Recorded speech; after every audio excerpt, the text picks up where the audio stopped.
राहुल गांधी के रायबरेली दौरे के साथ भारतीय जनता पार्टी के अंदर बेचैनियां साफ दिखाई दे रही हैं।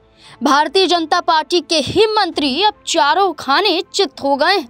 अब उन पर ही सवाल खड़े हो रहे हैं, क्योंकि रायबरेली दौरे के साथ राहुल गांधी की एक तस्वीर सामने आई है और राहुल गांधी की इस तस्वीर में बीजेपी के मंत्री के बेटे का एक साथ नजर आना कई सवाल खड़े कर रहा है।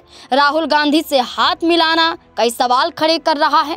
ये वही मंत्री हैं जो रायबरेली दौरे के दौरान राहुल गांधी को रोकने की पूरी कोशिश कर रहे थे।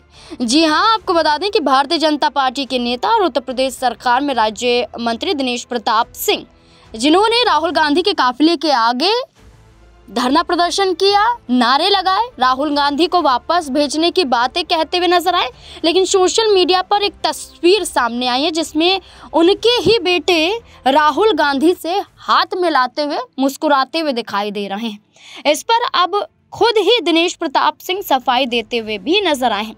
आपको बता दें कि एक तस्वीर है जिसमें भारतीय राष्ट्रीय कांग्रेस के नेता राहुल गांधी ने उनके बेटे से हाथ मिलाते हुए फोटो क्लिक करवाई है, वो सामने दिखाई दे रही है। दिनेश प्रताप सिंह ने इस मामले में कहा है कि उनके बेटे को राहुल से हाथ नहीं मिलाना चाहिए था, उनके पैर छूने चाहिए थे। सोशल मीडिया साइट फेसबुक पर एक पोस्ट में दिनेश प्रताप सिंह ने लिखा कि कल संपन्न हुई रायबरेली दिशा की बैठक के बाद राहुल गांधी ने वहां उपस्थित सभी विधायक और ब्लॉक प्रमुख की ओर जाकर हाथ मिलाया। सिर्फ मेरे बेटे से ही हाथ नहीं मिलाया, काफ़ी लोगों से हाथ मिलाया।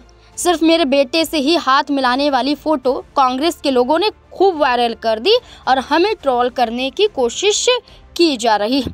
उन्होंने लिखा कि वैसे संभव है मेरे बेटे को राहुल गांधी पहचानते ना हो, किंतु मेरे कुछ आलोचक मेरे बेटे से हाथ मिलाने वाली फ़ोटो को इसलिए वायरल कर रहे हैं ताकि लोगों के नज़रों में हमारी और हमारी पार्टी की जो छवि है वो गलत यहाँ पर पेश हो सके। अब ऐसे में यहाँ पर सवाल बीजेपी मंत्री पर खड़े हुए और उन्होंने सफाई दी और यहाँ पर खुलकर उन्होंने कहा कि काफ़ी लोगों से हाथ मिलाए गए, कई कार्यकर्ताओं से हाथ मिलाए गए, लेकिन उनके ही बेटे की तस्वीर को आखिरकार वायरल क्यों किया जा रहा है, इसके पीछे की वजह है कि उनकी इमेज को खराब करने की कोशिश की जा रही है, ऐसा दिनेश प्रताप सिंह कह रहे हैं।